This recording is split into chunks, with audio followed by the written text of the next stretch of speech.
Estamos comenzando una serie nueva, muy linda, que se llama Mejor Juntos. La vida es mejor juntos. Y la enseñanza hoy tiene un título muy extraño, se llama Un experimento fallido. Yo creo que nunca se les va a olvidar ese título. A mí me toca, bueno, viajo bastante, no soy la persona que más viaja, pero me toca viajar muchísimo.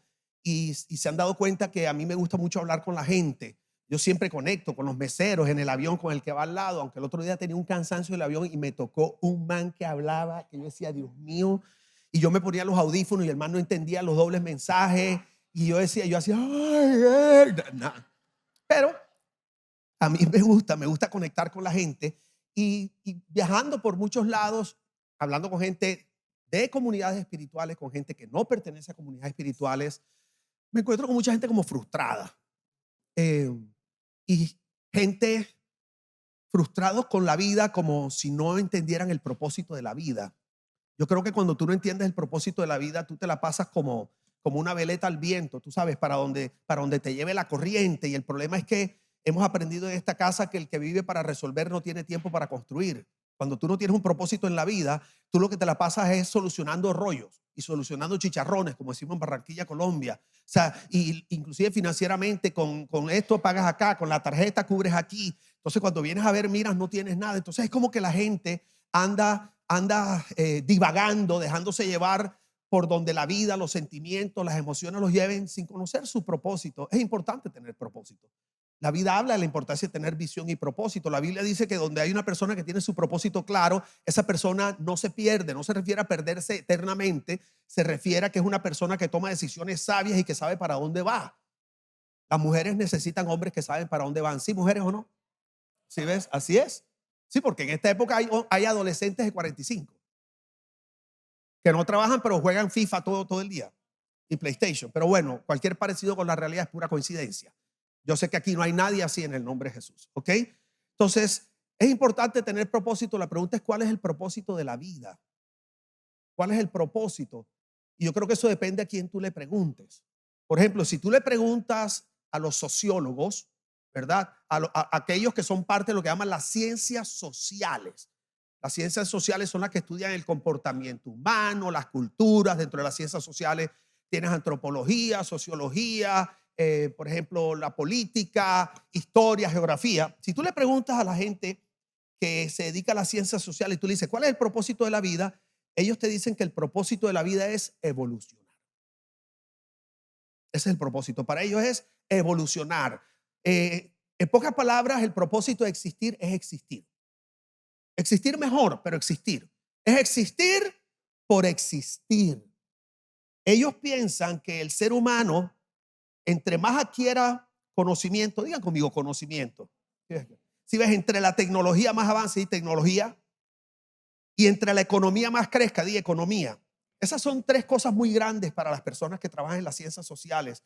Incluye otras cosas también, pero de manera especial para ellos tiene que ver con más conocimiento, más tecnología, más ciencia, crecer económicamente. Ellos piensan que el propósito de la vida es ese, es obtener más conocimiento, avanzar más científicamente, avanzar más financieramente con el fin de que la humanidad sea más saludable y feliz. Entonces tú le preguntas a una persona en las ciencias sociales cuál es el propósito de la vida, evolucionar para que la humanidad sea más saludable y feliz a través del conocimiento, la tecnología y de unas mejores finanzas. Ahora, si el propósito de la vida es evolucionar, creo que vamos mal. Porque cuando tú estudias las estadísticas te das cuenta que entre más progreso ha habido, menos feliz y menos saludable está la humanidad. ¿Ha habido incremento en las enfermedades? Todas. Me impresiona cuánta gente que conozco ha pasado o está pasando por un cáncer. Obesidad en los niños que nunca había existido. La depresión y las enfermedades mentales, imagínense que las últimas estadísticas dicen, oigan esto, que en el planeta somos 9 billones. ¿Cuántos somos ahora? 8 billones. Una de cada 4 personas sufre de enfermedades mentales. Mira aquí. O sea, aquí donde vas a ir un poco loco. Cuenta 4, probablemente eres tú. ¿Okay? Y mírale la cara y ya sabrás quién es. Y si es tu suegra, estás seguro que es ella. Yo te lo puedo asegurar. O sea, es tremendo. 1 de cada 5 niños sufre depresión. Antes los niños no sufrían de depresión,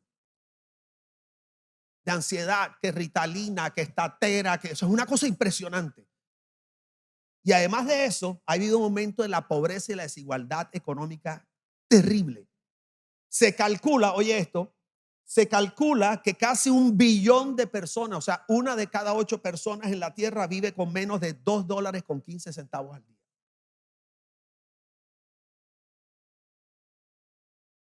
O sea, cuando yo veo esto, me vienen varias cosas a la mente. La primera, digo, no puede ser que el propósito es evolucionar, porque en vez de evolucionar hemos involucionado. ¿Saben lo que es involucionar? Que el mundo está peor que antes. Nunca habíamos tenido tantas cosas. Nunca había habido tanta gente con tanto dinero, tanta ciencia. Entonces yo pienso, wow, no puede ser ese el propósito, porque si ese es el propósito, estamos fritos. Pero lo segundo que noto, yo digo, ¿cómo puede ser que si la iglesia jamás había tenido tantos edificios, tantas emisoras, tantos canales de televisión, está en las redes, o sea, tanto dinero, tanta cosa, cómo es posible si la Biblia dice que donde abunda el pecado sobreabunda la gracia, no que donde abunda la gracia sobreabunda el pecado? ¿Cómo es posible que el crimen sigue subiendo, el suicidio sigue subiendo, las enfermedades mentales siguen subiendo? Entonces yo digo, algo no estamos haciendo bien, porque nunca había habido tanto creyente, nunca había habido edificios tan grandes, tan llenos de gente, pero nunca el mundo había estado peor. Algo está mal. Entonces podemos hacernos los locos y seguir viviendo en esta burbujita y viendo la iglesia como una gasolinera donde llenamos el tanque para ver cómo soportamos la vida, totalmente desconectados del mundo real, porque o entendemos que hay algo que no hemos entendido bien. A lo mejor como hacemos las cosas funcionaba hace 40 años, a lo mejor. Yo no estoy diciendo que la iglesia siempre lo ha hecho mal, pero esta es una iglesia que ha sido enseñada que aunque Dios y su verdad son eternos y no cambian, los diseños de Dios para cada generación sí cambian. Entonces, algo tiene que estar pasando, que la iglesia está lo más ineficaz que ha estado en su historia. Así, llorando y todo, con lamento y todo eso. ¿Ok? Entonces, tiene que haber un propósito más trascendental que existir. Y el corazón del ser humano lo sabe. Tiene que haber algo más que simplemente vivir. Que la ciencia avance. Y el corazón del ser humano lo sabe. Hay algo adentro nuestro que clama por algo mejor. Por eso siempre estamos buscando un mejor trabajo, mejorar nuestras relaciones, no sé, mejorar financieramente. O sea, eso no está mal, pero eso no es evolucionar. Lo que pasa es que en el diseño que Dios nos dio, Dios diseñó nuestro corazón para ir de gloria en gloria, porque Él es un Dios que nos lleva de gloria en gloria, de triunfo en triunfo, de victoria en victoria, de menos a más, no de más a menos. Cuando tú ves que las cosas van de más a menos, tienes que entender que hay algo ahí que no es de Dios. Entonces nuestro corazón anhela algo más. Tiene que haber un propósito diferente. Y de eso vamos a hablar hoy. Y vamos a ver qué tiene que ver la iglesia con eso. Para poder comenzar nuestra serie de Mejor Juntos. Pero mejor juntos, ¿qué? ¿Mejor qué? ¿Qué es lo que vamos a hacer mejor juntos? Porque si no tenemos, ustedes saben que una definición equivocada nos lleva al destino incorrecto. Pueden ser 2 ladrones haciéndolo mejor juntos. Y roban mejor juntos, matan mejor juntos. Y entonces nosotros como iglesia queremos vivir y sabemos que es mejor juntos, pero mejor juntos ¿qué? Mejor juntos en el edificio. Cantar mejor juntos. Es tan mejor estar juntos que queremos ahora entonces el doble edificio para estar como mejores. Juntos es mejor, entonces, pero más gente junta. ¿Mejor juntos qué? Entonces hoy vamos a aprender algo bien especial. El propósito de la vida tiene que ser más trascendental, tiene que ir más allá que existir. Efesios 4:4 dice, solo hay una iglesia. ¿Cuántas iglesias hay? Y no se refiere a que solo Iglesia Miami. La iglesia es una. La Biblia dice que somos un cuerpo. Uno es el ojo, otro es la oreja. Y algunos son el callo, yo sé. Y unos son el uñero y otros son el juanete, yo sé. Hay gente que tiene cara de codo, yo lo sé. Pero dice que hay una sola iglesia solo hay un espíritu, oye esto, y Dios los llamó a una sola esperanza, significa un solo propósito. Dice, una esperanza de salvación. Entonces, quiero que entiendas que el propósito último de todo esto es la salvación. No es vivir mejor, no es evolucionar. Hay un propósito que trasciende nuestra existencia física y es la salvación. Lo que pasa es que cuando decimos salvación, enseguida se nos vienen conceptos de lo que creemos que es la salvación. Y por eso el día de hoy queremos redefinir qué es verdaderamente la salvación. Tenemos que salir de esta alegoría que hizo Dante Alighieri cuando escribió la Divina Comedia y empezó a hablar del infierno. Entonces quiero que sepas que mucho del concepto que nosotros tenemos hoy de salvación y todo eso es un concepto que tiene unos cuantos siglos. No es lo que se predicaba en la iglesia primitiva, no es lo que se predicó en los primeros siglos que existió la iglesia. No. Es lo que hemos ido heredando de una mezcla de paganismo con cristianismo, con ópera, con el teatro grecorromano. Dante metió la cuchara, Constantino metió, no sé, la vajilla entera. Entonces tenemos este concepto de salvación, que salvación tiene que ver con escapar del sufrimiento. ¿Sí ves? Al final creemos que salvación es escapar del sufrimiento. Por lo tanto, salvación se resume como a no vivir un infierno en la tierra o no ir al infierno después de morir e ir al cielo. Entonces, en este concepto simplista equivocado de la salvación, porque bíblicamente no dice eso, creemos que salvación es escapar del sufrimiento. Y como no creemos que eso pueda suceder aquí en la tierra, creemos que es ir al cielo. Entonces la iglesia se ha dedicado a mandar gente al cielo. Estamos como Star Trek. Beam me up, Scotty. Y por eso hay gente creyente que vive aún un infierno en la tierra y nos ponemos a cantar cosas como vuelve. Oh, vuelve. Y por eso hay gente deprimida, no solo afuera, adentro, que se quieren morir.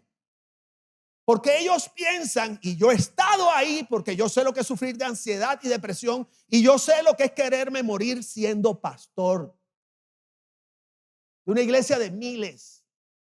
Yo sé lo que es ver un balcón y sentir la tentación de tirarme del balcón para de una vez por todas interrumpir el tormento que estoy viviendo en mi mente.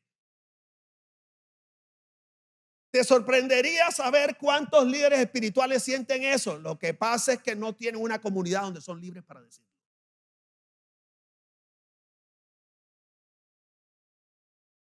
Y por eso yo no me quería morir. Yo lo que quería era no sufrir.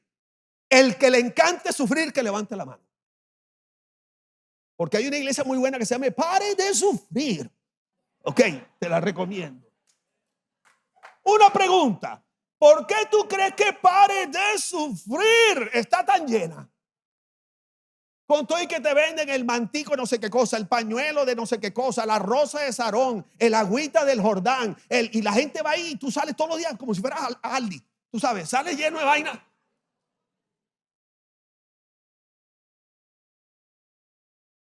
¿Sabes por qué? Porque la gente no viene a la iglesia para conocer la verdad. Están buscando la felicidad y cómo escapar del sufrimiento. Y el único momento que nos sentimos así es el domingo. Porque no entendemos lo que es la verdadera salvación. Entonces, si los mismos creyentes nos queremos escapar, ¿cómo vamos a hacer la obra que Dios nos mandó a hacer? Que es comunicarle la salvación a los de afuera. Entonces, la salvación no es este asunto de escapar del sufrimiento. O sea, fíjate qué tremendo. Entonces, como nuestro corazón está diseñado para buscar plenitud y felicidad, pero nos hemos convencido, escucha esto, que la humanidad es un experimento fallido que no tiene arreglo. Te voy a volver a decir eso. La misma iglesia enseña que la humanidad es un experimento fallido que no tiene arreglo. Por esa razón, si tú sientes que algo no tiene arreglo, tú piensas entonces que la única opción para encontrar la verdadera felicidad o plenitud es escapando de esa humanidad que no tiene arreglo. Porque lo vemos como un experimento fallido. Y por eso para nosotros la salvación es escapar de la humanidad que está corrupta. Pero estoy aquí para decirte que para Dios la humanidad no es un experimento fallido. Para Dios la humanidad no es un experimento fallido, fracasado, que merezca ser desechado. Si fuera así, no hubiera enviado a Jesús.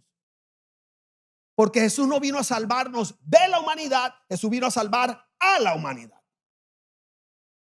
De tal manera amó Dios al mundo, cosmos, la humanidad, a la gente que vive de acuerdo a este sistema corrupto, alejado de Dios, desconectado de Dios, que envió a su único hijo de tal forma que todo aquel que en él crea no se pierda, sino que tenga vida eterna. Pero ¿en qué momento nosotros agarramos ese versículo para decir que Dios mandó a Jesús para sacarnos de esa humanidad? No, no, no. Dios ama tanto a la humanidad que envió a Jesús para salvar a la humanidad, no a salvar a la iglesia de la humanidad.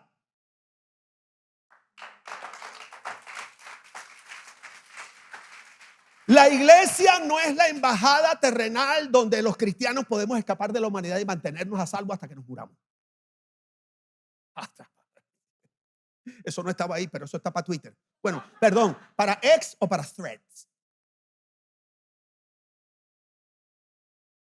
Y por eso nos encanta estar aquí, porque este es nuestro refugio. No, tu refugio es Cristo, no es la iglesia. Entonces, mientras podamos vivir la verdadera salvación allá, mientras tanto, tratamos de pasar el mayor tiempo aquí, para que no nos contaminen los de allá.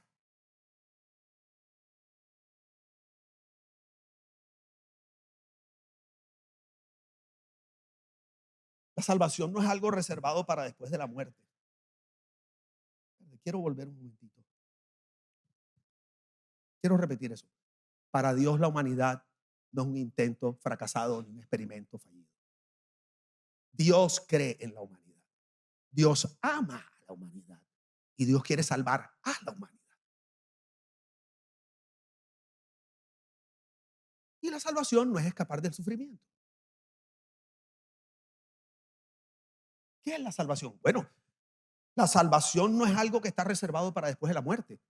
La salvación no es la vida que tú vas a disfrutar cuando te mueras y estés en el cielo con Dios. Si nosotros no salimos de este concepto equivocado bíblicamente, vamos a seguir creyendo que la humanidad es un intento fallido, un experimento fallido, y que lo mejor que nos puede pasar es salir de aquí y seguir diciendo: Señor, por favor, vuelve por segunda vez, vuelve por segunda vez. Les voy a decir algo, perdónenme, les voy a dejar no una pepa aguacate, un coco aquí atravesado. La misma iglesia cristiana ni siquiera sabe cómo es el asunto después de la muerte. Pregunta: ¿y si la voluntad de Dios nunca fue sacarnos de aquí? Es una pregunta válida. Porque Jesús, la Biblia dice que Jesús no vino para llevarnos al cielo, sino para traer el reino de los cielos.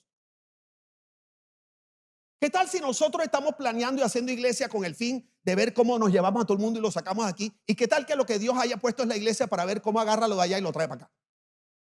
¿Y qué tal que cuando nos muremos nos llevamos una sorpresa y termines viviendo en la misma calle donde estás viviendo ahora mismo? O sea que si estás viviendo con tu suegra te fregaste. ¿Qué tal que tú te mueras, despiertas y tu suegra está ahí contigo? Y te pase como la pareja esa que llevaban como 40 años de casado y el man se muere primero. Y como a los 3 años se muere la mujer. Y la mujer por el cielo buscando al man. Gumercito, Gumer, Gumer, hasta que lo encuentra. Gumer, mi amor, aquí estoy. El man dice: un momento, habíamos dicho hasta que la muerte nos separe.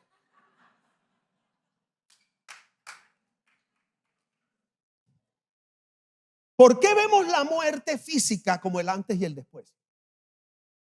Si ves, hemos tomado el momento de la muerte física como el momento que parte la vida humana de sacrificio, de dolor, y claro, como yo no nací en cuna de oro y tal cosa, y mis negocios, de la vida espiritual con la mansión, las calles de oro, el mar de cristal.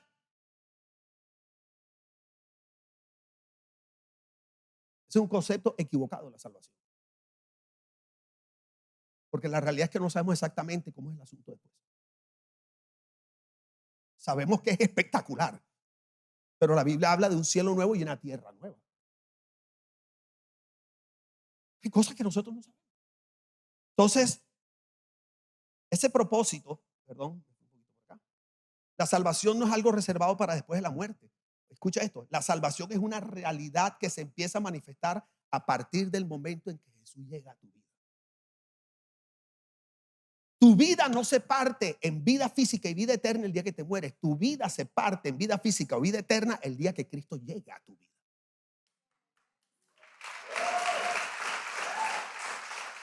Que en tu vida no hayas visto la realidad de esa salvación no significa que no eres salvo y que no tengas acceso a ella. Simplemente por circunstancias, malas decisiones o lo que sea, todavía no estás experimentando o expresando o reflejando la realidad de la salvación. Pero la salvación es ahora, que trasciende la muerte porque es eterna, es otra cosa. ¿Qué es la salvación? Eso que comienza en tu vida cuando llega Jesús. Mira qué tremendo. Lucas 4:16. Este pasaje es violento. Y yo prometí que hoy iba a predicar en el tiempo que me dan. Así que Lucas 4:16. Mira qué tremendo. Jesús va a ir a leer a una sinagoga y va a leer un rollo del libro de Isaías. Pero este libro siempre lo leía un rabino. Y este libro que él va a leer, este rollo, habla de Jesús. Pero cada vez que este rollo lo leían en la sinagoga, era un rabino leyendo acerca del Jesús, el Mesías que habría de venir. Pero esta vez, por primera vez, va a leer el rollo aquel de quien el rollo habla. Imagínense eso.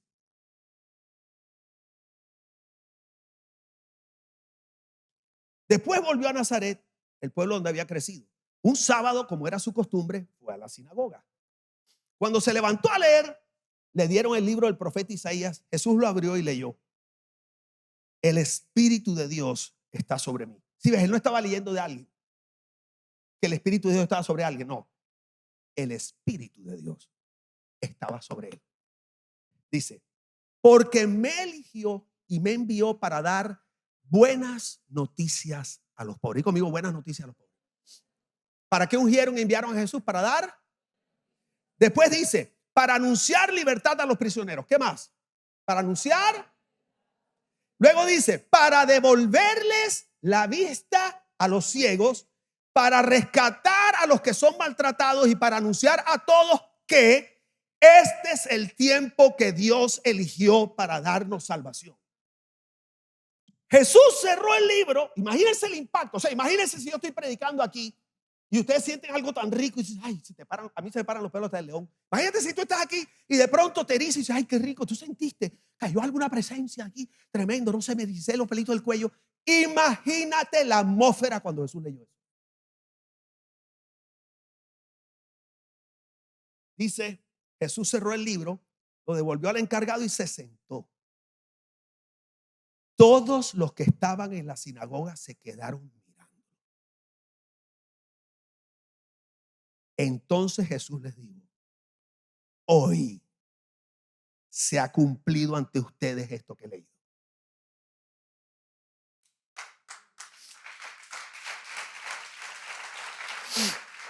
¿Qué está diciendo Jesús? Yo fui enviado, el Mesías del que estoy leyendo fue enviado para traer salvación. Buenas noticias a los pobres, libertad a los prisioneros, devolverle vista a los ciegos, rescatar a los que son maltratados. Quiero que entiendan que hoy se ha cumplido. ¿Por qué? Porque ese Mesías soy yo. Le está diciendo, y donde llega Jesús, llega la salvación. Digo conmigo, donde llega Jesús, llega la salvación. ¿Cuántos aquí conocen a Jesús? ¿Cuántos tienen una relación con Jesús? ¿Cuántos le han abierto su corazón a Jesús? Y donde llega Jesús, llega ¿qué día? ¿Cuándo llega la salvación? ¿Cuándo se cumplió eso? Si ves, él no dijo, yo vine para que estén seguros que el día que mueran no van a ir al infierno sino al cielo. Él no dijo, me ungieron para que vivan toda la vida con la esperanza de que algún día su vida será mejor. Dice, no, a mí me eligieron y me enviaron con un propósito: darle buenas noticias a los pobres. Es tremendo porque esto, darle buenas noticias, la palabra buenas noticias es darles a conocer el evangelio, pero no el evangelio de la salvación eterna, sino el evangelio integral, espíritu, alma y cuerpo de lo que Dios quiere y va a hacer en todos aquellos a donde llega Jesús a su corazón. Es una revolución y una transformación total de adentro hacia afuera. Por eso, cuando Juan dice, en las cartas de Juan dice, amado, ruego que seas prosperado en todo en la medida que va prosperando tu alma y que tengas salud. Él está diciendo, hey, brother, donde llega Jesús, la cosa comienza desde el alma, es de adentro para afuera. Empieza a haber sanidad, empieza a haber libertad, claridad, te cambia mentiras por verdades y eso empieza a producir un reflejo en la vida real diferente. Pero ¿cuál es el problema? Que nosotros estamos tratando de obtener todo eso, de ver cómo alcanzo finanzas, cómo alcanzo, no sé, un buen matrimonio en mis fuerzas. Pero como no lo logro, o logro algunas y otras no, digo, tal vez arriba sí lo voy a tener todo.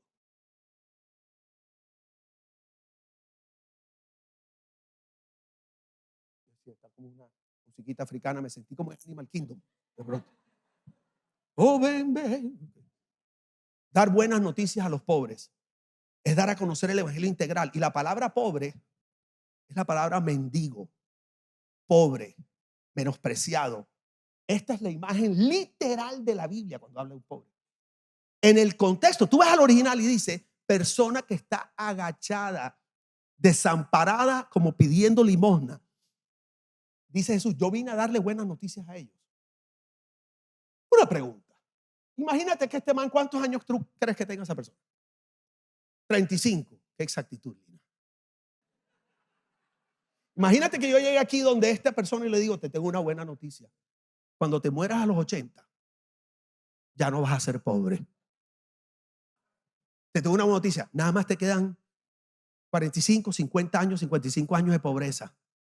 Pero aguanta, brother. Que arriba hay una mansión, un mar de cristal y unas calles de oro. Porque eso es lo que la iglesia hace. Y para no sentirnos mal, le llevamos un plato de arroz. Y con el plato de arroz le presentamos el evangelio. El evangelio de dentro de 50, 60 años cuando se muera físicamente. Y pueda disfrutar supuestamente lo que Jesús le vino a dar. Pero Jesús dice, no, yo vengo a dar un evangelio integral a aquellas personas que son mendigas, los que son los menospreciados, los desamparados, los que la sociedad no ama, los leprosos. Quiero que les dé una buena noticia. ¿Sabe cuál es la buena noticia? Que van a dejar de ser pobres. ¿Entiendes? Que van a dejar de ser desamparados. Que hay soluciones. Que no tienen que vivir en la calle el resto de su vida. No significa que van a tener una iglesia donde ir. No, su vida va a ser transformada porque donde Jesús llega, Él transforma la vida. Esas son las buenas noticias. No significa que va a ser millonario. Significa que no va a ser más eso. Pregunta, ¿tú no crees que esa es la mejor noticia que le podemos dar a este hombre? Pero queremos venderle algo espiritual. Pero la Biblia dice que el ser humano natural no entiende las cosas de Dios. ¿Cómo va a ser una buena noticia para él? Decirle algo que no entiende, ni comprende, ni puede agarrar, ni puede medir. Lo que él quiere es dejar de ser pobre.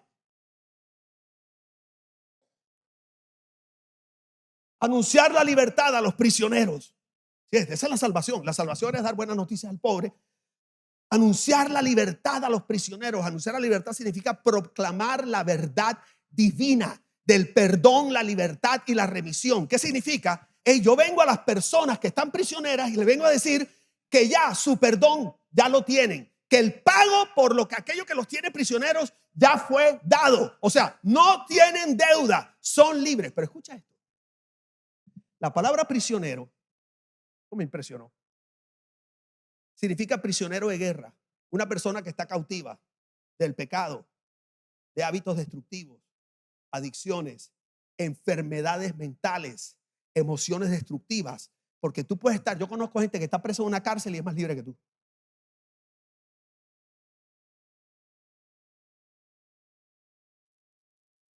Y conozco gente prisionera que caminan por la vida. Hay gente que es prisionera del dinero. Hay gente prisionera de los temores. Hay personas prisioneras del control. Hay muchos pastores prisioneros de la idolatría y el poder.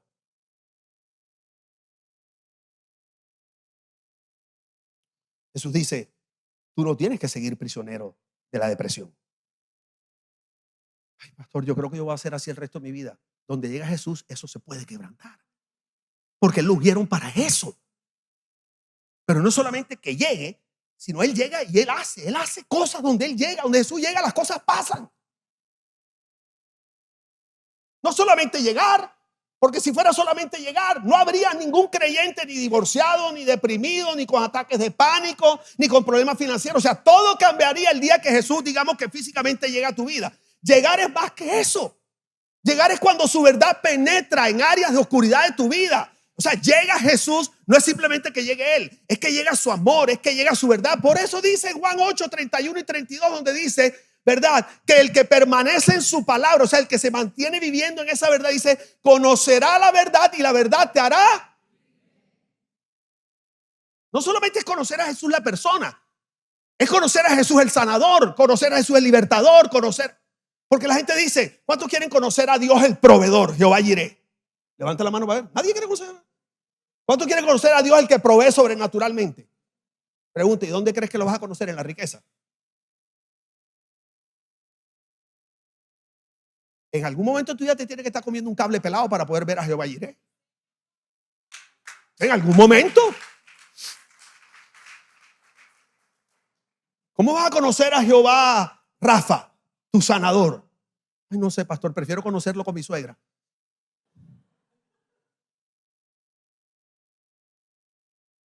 Como el cuento del hombre que se le aparece un genio a la lámpara de Aladino. Dice, soy el genio de la lámpara y te voy a conceder 3 deseos. Pero esta es la clave. Cada deseo que me pidas, le daré el doble a tu mujer. Dice, ok, quiero ser el hombre más buen mozo de la tierra. Como si hubieran mezclado Tom Cruise con Brad Pitt, una cosa así, con Timothée Chalamet. Se casaron, un hijo y salió hermano. Pero la mujer quedó. Y si tu segundo deseo, quiero ser el hombre más rico de la tierra. Hizo el banco, hizo, pero la cuenta de la mujer, ¡ya! Dice, y tu tercer deseo dice, bueno, quiero que me dé un ataque al corazón, esos que no matan pero que asustan.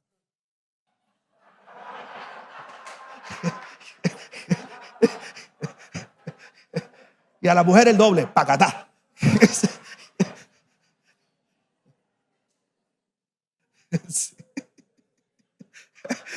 La están agarrando tarde. Cuando salgan aquí, cuéntame que te habló el Señor. Que estoy orando a que se me atraviese una lámpara por ahí. Jesús vino para anunciar libertad a los prisioneros. Tú no tienes que ser esclavo de tu depresión toda tu vida. Donde llega Jesús, llega la libertad. Dice, vine para devolverle la vista a los ciegos. Devolver la vista significa restaurar la visión, pero lo más impresionante es que en la Biblia, en el original dice ceguera física y emocional, y luego dice una nube mental. O sea que Jesús está diciendo, yo vengo a liberarte de los bloqueos mentales, y sabemos que en este tiempo que estamos viviendo, se los digo yo por experiencia, yo sé lo que es a veces sentir como una tiniebla en tu cabeza que no puedes decidir, no puedes, se te va la sabiduría, sientes que el mundo te oprime, te aplasta, es terrible. Y todos los días más noticias y más malas noticias. Y el fuego de Hawái y la guerra y la vaina y la cosa. Y llega un momento que uno siente que no puede ser feliz, no puedes vivir. Y llegas a tu trabajo, llegas y ya estás cansado. Y el lunes. Y dices, Dios mío, ¿esto qué es? No puedo ni pensar. ¿Sabes tú que dentro de la cabeza, dígame usted médico si estoy mal, no hay terminaciones nerviosas allá adentro? O sea, los dolores de cabeza no es algo que pasa adentro, es algo que pasa en la corteza, ¿sí o no? Cuando se tensiona, las migrañas. Nos dice, no aguanto este dolor de cabeza, es la presión, la tensión. Hay otras causas. Pero la realidad es que cuando tú estás tranquilo, casi nunca te da dolor de cabeza. O sea, a mí no me da dolor de cabeza en la playa, nunca me ha dado. Ni jugando golf, yo no salgo y digo, Dios mío, qué jaqueca, padre. Y Jesús está diciendo, no puedes ver bien. Sientes que tienes como una tiniebla en tu mente. O estás ciego físicamente. O ya no ves a tu mujer o a tu esposo como lo veías antes. O ya no ves a Dios como lo veías antes. Yo vine para devolverte la vista. Eso es salvación.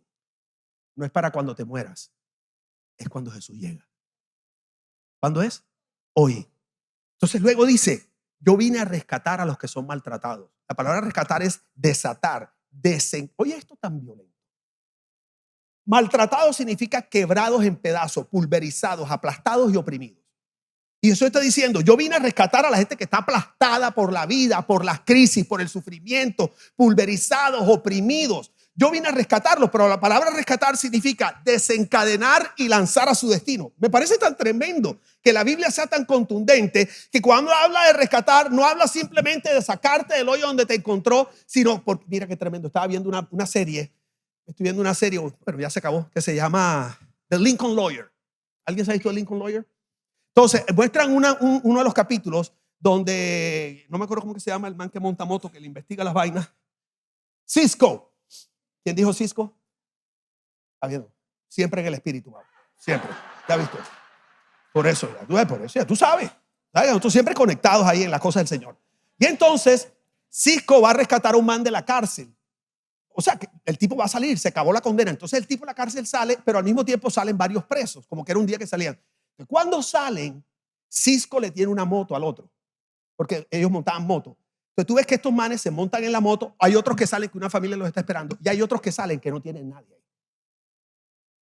Entonces, el de la moto se fue en la moto, el otro se fue y los otros se quedaron al frente de la cárcel.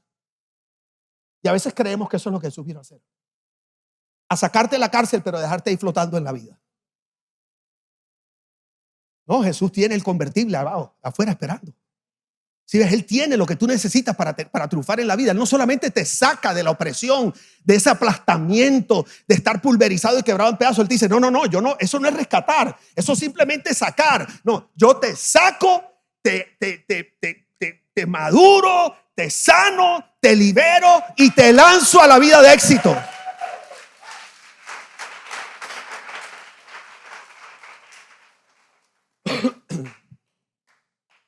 Este es el tiempo que Dios eligió para darnos salvación. Entonces, antes de ascender al cielo, Jesús cita a los discípulos. Ustedes conocen el versículo en Mateo donde dice, y Jesús se les acercó y les habló diciendo, toda autoridad me ha sido dada en el cielo. Pero en el libro de Marcos 16:15 lo dice de la siguiente manera. Jesús les dijo, o sea, ya Jesús resucitó, pasó unos días hablándole y enseñándole, dice 40 días hablándole acerca del reino de los cielos, y justo antes de subir les dice, Jesús les dijo, vayan por todos los países del mundo y anuncien las buenas noticias a todo el mundo. ¿Cuáles buenas noticias? Las buenas noticias de la salvación, que consiste en dar buenas noticias a los pobres, anunciar libertad a los prisioneros, devolverle la vista a los ciegos, rescatar a los que son maltratados. No dice que es evangelizarlos para asegurarnos que el día que se mueran van a ir al cielo.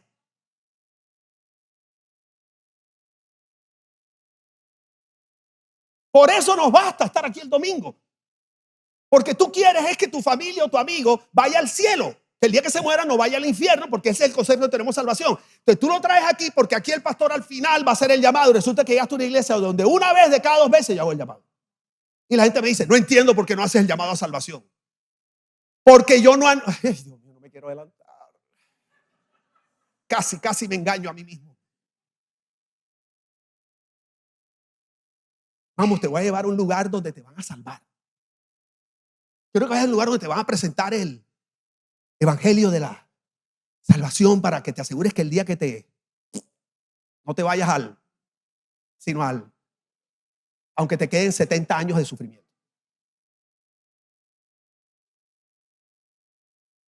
Tranquilo, que esos ataques de pánico solo son 65 años más. Don't worry, bro, tú puedes. Acuérdate, Filipenses 4:13.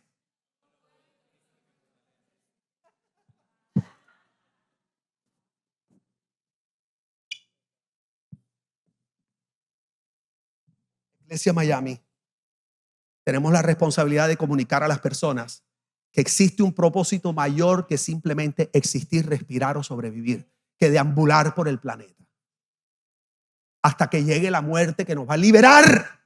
No, lo que te libera no es la muerte, el que libera es Cristo. Lo que cambia tu vida no es morir, es la vida de Cristo en ti. Muerto estabas antes. Tenemos la responsabilidad. ¿verdad? Porque somos embajadores, porque la Biblia dice que somos mensajeros. Ahora, ¿qué sucede si no lo hacemos? Dice Romanos 10:13. Por eso la Escritura dice: todo aquel que busque la ayuda del Señor será salvo. Pero acuérdense, salvo esto, no salvo cielo. O sea, todo el que busque la ayuda del Señor recibe las buenas noticias de los pobres. O sea, Dios va a hacer algo integral en su vida. Va a recibir libertad, se le va a abrir la vista, va a ser desencadenado y lanzado a su propósito y a su destino. Pero ¿cómo van a buscar la ayuda de alguien en quien no creen? ¿Y cómo van a creer en alguien de quien no han oído hablar? ¿Y cómo van a oír de él si no se les habla? ¿Y quién puede ir a hablarles si no lo envía nadie? De esto hablan las Escrituras cuando se expresan así: cuán hermosos son los pies de los que proclaman las buenas noticias. Sí, es que ahí no dice cómo van a creer si no los invitas el domingo a iglesia, si no escuchan el evangelio de la salvación y el llamado, no, que Cristo vino a morir por tus pecados, tal, y si tú le abres tu corazón. Él dice, ¿cómo van a oír si no son enviados, si nadie fue enviado? Dice, cuán hermosos son los pies, no dice cuán hermosa es la boca. ¿Has notado eso? Cuán hermosos son los pies de los que proclaman. Cuán hermosos son los pies. Las buenas noticias se anuncian con los pies, no con la boca.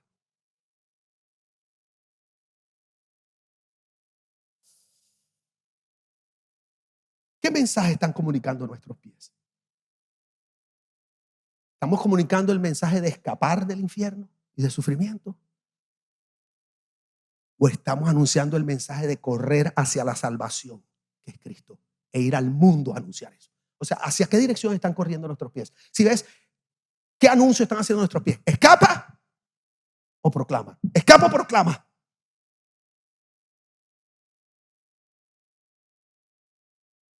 Porque el 99% de la iglesia lo que está anunciando es escapemos de esto. Y por eso la vida espiritual de la gente es el domingo, 2 horas. Y si es Miami, iglesia Miami, 1 hora y media. O sea, tenemos menos vida espiritual.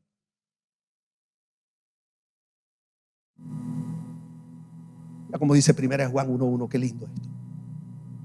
Les anunciamos a ustedes la palabra de vida que desde el principio ya existía.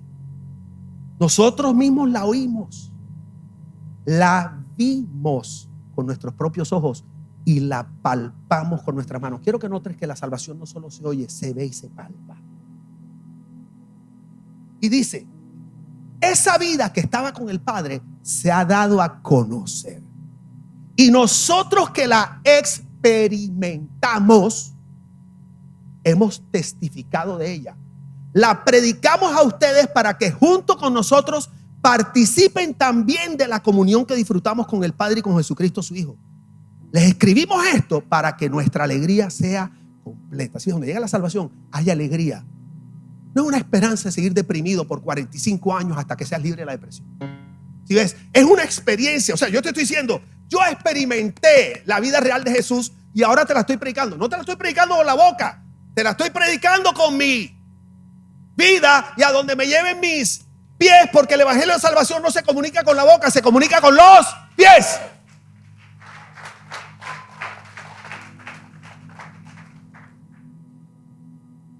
Si ves, esta invitación de Jesús de proclamar el evangelio, de ir, no es una invitación para unos pocos o exclusiva para líderes.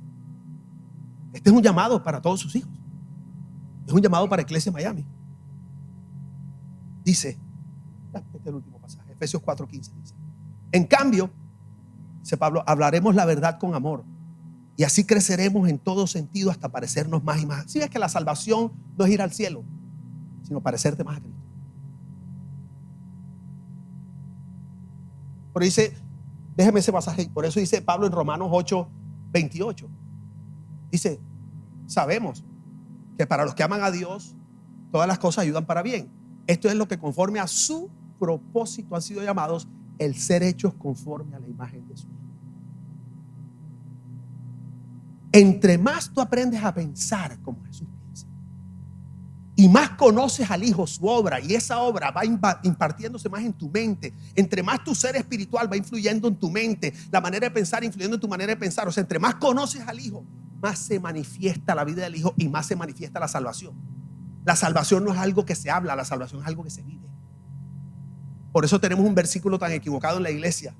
No, que si se pierde la salvación, que si no se pierde la salvación, y usamos, todo el mundo usa siempre. No, porque acuérdate que la Biblia dice, cuidad vuestra salvación con temor y temor. Resulta que el versículo ni siquiera dice así. Llevamos tantas generaciones repitiéndolo. El versículo dice, ocúpense en su salvación. Si es la salvación, no es algo que tú cuidas para ver si llega. Es algo en lo que tú te ocupas para que lo disfrutes. Si es, tú no te portas bien para salvarte. Tu buena vida es la expresión de que ya eres salvo y conociste la salvación. Son dos cosas diferentes. Y dice, y así creceremos en todo sentido hasta parecernos más y más a Cristo, quien es la cabeza de su cuerpo, que es la iglesia. Él hace que todo el cuerpo, la iglesia, encaje perfectamente. Y cada parte, al cumplir con su función específica, ayuda a que las demás se desarrollen. Y entonces todo el cuerpo crece y está sano y lleno de amor. O sea, la salvación se empieza a manifestar en todos. Crecer no es simplemente madurar en conocimiento. La Biblia dice que Jesús crecía en conocimiento, en estatura, gracia y sabiduría. Es físico, es mental y es la vida del Espíritu manifestada. Tú no tienes que esperar. La salvación es ya.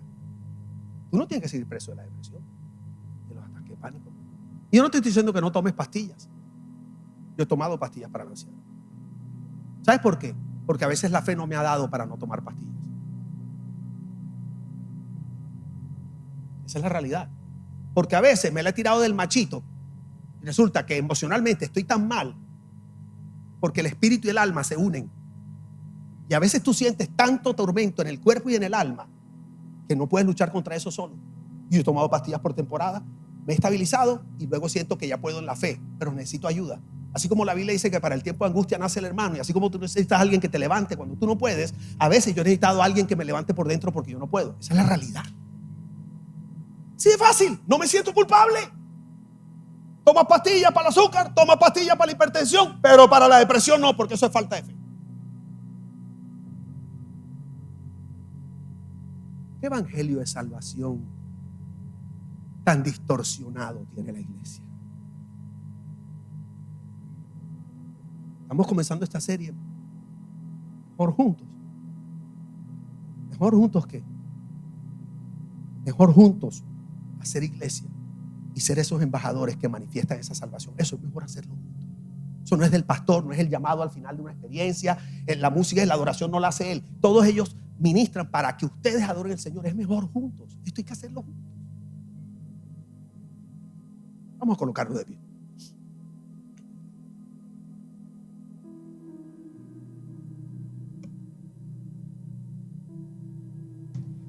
Miren, cuando tú estás claro en eso,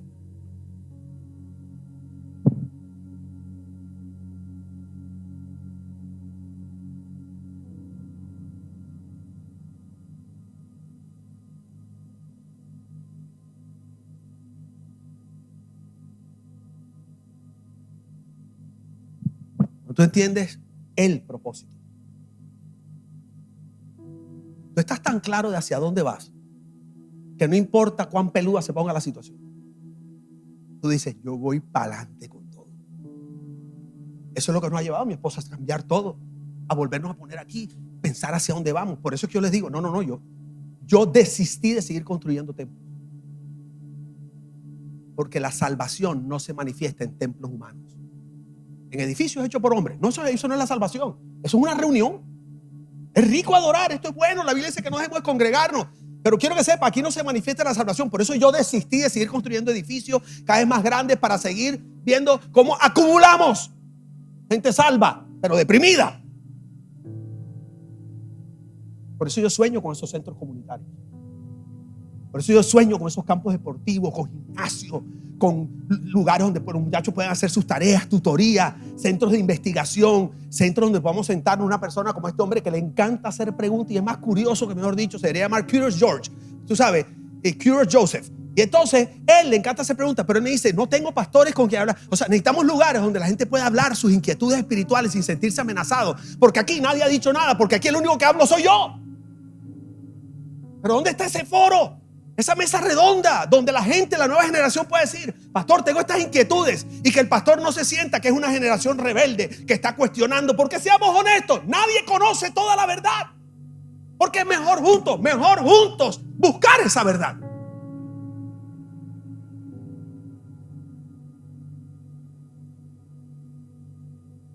Y que salgamos de aquí y tú digas, ahí vámonos aquí a comer en nuestro campus con nuestros hijos. Vamos a jugar fútbol, vamos a meternos a la piscina. Vamos.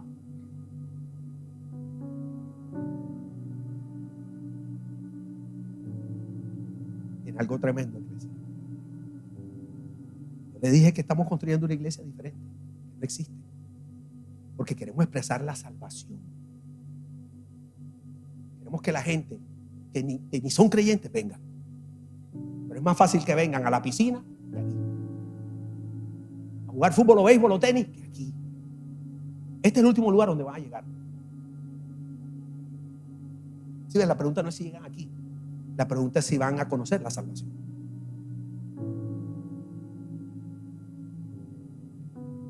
Perdóname si te dejé un poquito con diarrea hoy. Padre, te damos gracias, Señor, en este día que nos estás desafiando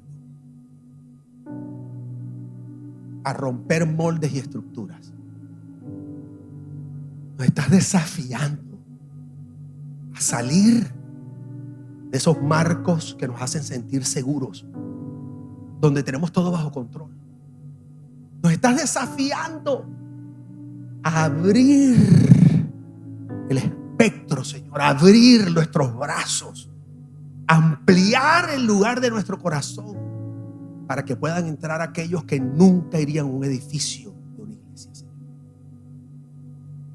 Que nos permites entender que la salvación no es lo que disfrutamos después de morir, que no tenemos que seguir prisioneros, cautivos, ciegos, pobres, aplastados, pulverizados y quebrados, Señor. Que tú viniste fue para sacarnos de eso. Tú viniste para darnos buenas noticias, Señor. Y permítenos ser los mensajeros de las buenas noticias, pero entender que las buenas noticias de salvación no se comunican con la boca, Señor, se comunican con los pies. Hay que ir. Por eso tú le dijiste, id, vayan a todos los países del mundo, vayan, salgan, vayan a la playa, vayan a los carnavales. No dice emborráchate en los carnavales. Vayan donde las prostitutas. No dice acuéstate con la prostituta. Pero vayan a donde la gente normal del mundo que necesita conocer la salvación. No podemos quedarnos esperando aquí a que lleguen, porque aquí no caben. Y por eso queremos más grandes. No, para que quepan. No. La tierra no cabe en un edificio. Si la tierra cupiera un edificio, Dios hubiera creado un edificio, no un planeta.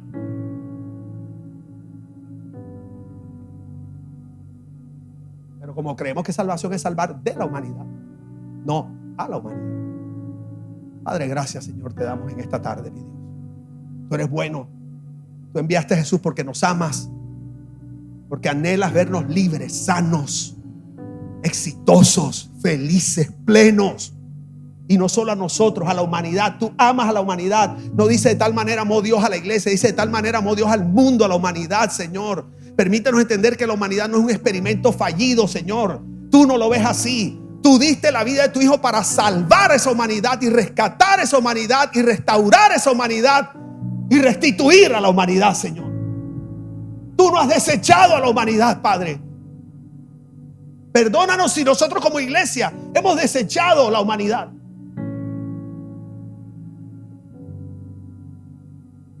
Y enséñanos a hacer una expresión de tu salvación, Señor. Y a ir donde tengamos que ir. En el nombre de Jesús. Amén. ¿Cuánto le pueden dar un aplauso a Dios en esta tarde?